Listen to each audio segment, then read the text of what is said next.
In the early 2010s, no studio was more synonymous with storytelling video games than Telltale. Their titles weren't about high scores or fighting bosses.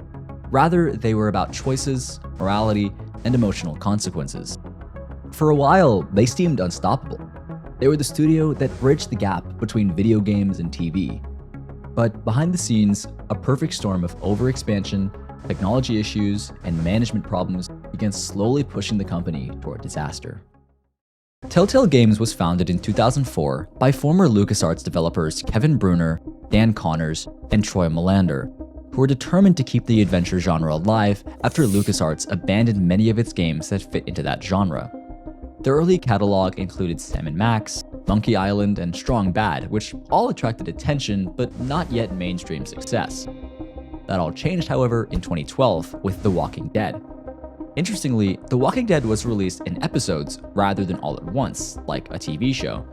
It also put more emphasis on dialogue choices, player relationships, and moral dilemmas over puzzles and combat. Critics praised it as groundbreaking and audiences agreed.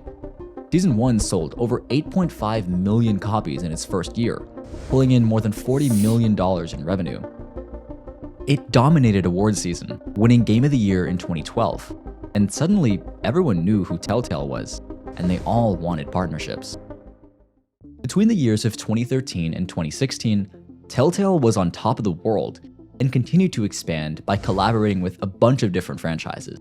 These massive collaborations would bring about some of the best games of the 2010s, including Minecraft Story Mode, Game of Thrones, The Wolf Among Us, and Tales from the Borderlands.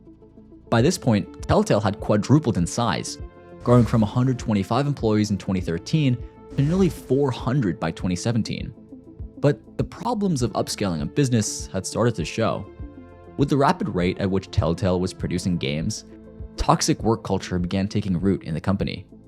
With developers being rushed for time to release titles, there was little room for creativity and innovation, which led to 3 big issues. Number 1, the formula problem.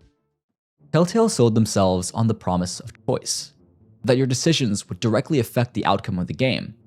However, players started to realize that most decisions they made had little to no effect on the story. In reality, most branching paths led to the same place.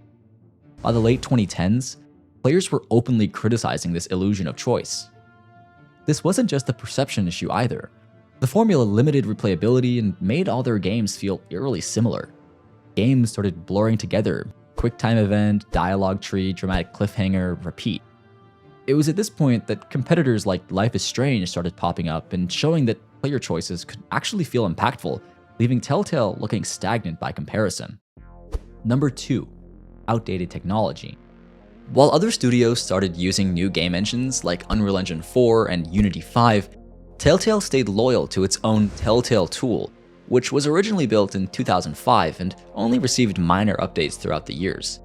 Developers noted that Telltale tool was notoriously difficult to work with and often produced stiff animations, frequent crashes, and strange bugs. Fans were okay with it back in 2012, but by the time Batman the Telltale series came out in 2016, these problems became pretty difficult to ignore. Batman launched in August 2016 with major performance issues, even on high-end PCs and consoles. Telltale's reluctance to switch to new game engines left them unable to keep up with fans' rising expectations and the performance loads of bigger games. And number 3, overexpansion and mismanagement. Still riding high off their big hits, Telltale began chasing every license they could get their hands on. Instead of polishing each of their new games, they spread their already small company thin. By 2017, they were simultaneously working with Guardians of the Galaxy, Minecraft, The Walking Dead, and a bunch more. And you have to remember that even when one of their games came out, it wasn't a full game. It was just one episode of many. Developers described crunch, burnout, and impossible schedules. There was no time to innovate, with the studio trying to churn out as many games as possible like an assembly line. These 3 issues, formula fatigue, an outdated game engine, and mismanagement, didn't destroy the company overnight, but together, they drained the studio of its creative energy and eroded trust for both players and employees. By 2017, all the telltale signs of a dying gaming studio were apparent. Hey, see what I did there? Anyways, The Walking Dead, A New Frontier, underperformed compared to earlier seasons, and Batman, even though it was a massive IP, didn't really generate the sales needed to justify its development costs.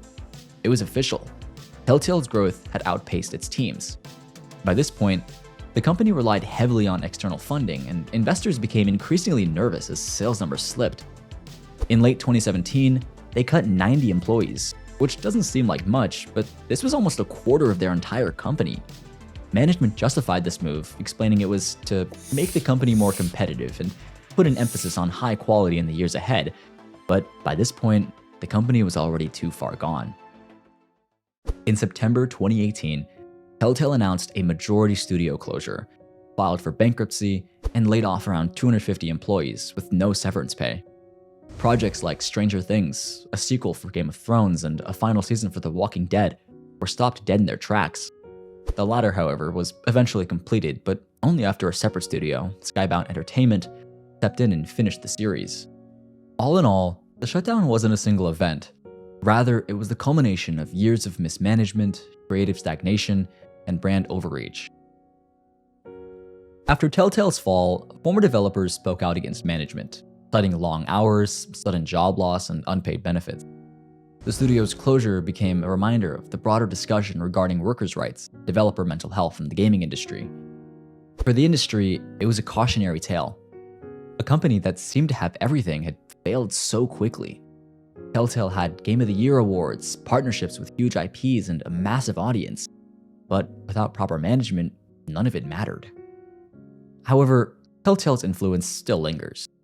The narrative-driven genre continues to this day, with games like Life is Strange, Detroit Become Human, and Oxenfree, their developers citing some of Telltale's works as inspiration. But Telltale technically isn't gone completely. It turns out the studio was revived back in 2019 by LCG Entertainment. This new Telltale, however, is nothing compared to what it once was.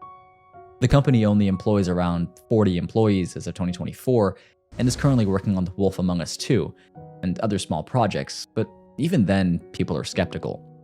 Whether Telltale can regain its former glory remains to be seen. In the end, Telltale Games rose to prominence by proving that storytelling could define a video game just as much as it defines a movie or a TV show.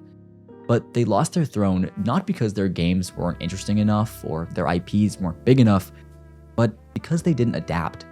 They didn't listen to their players or employees, and they tried to grow faster than they could sustain.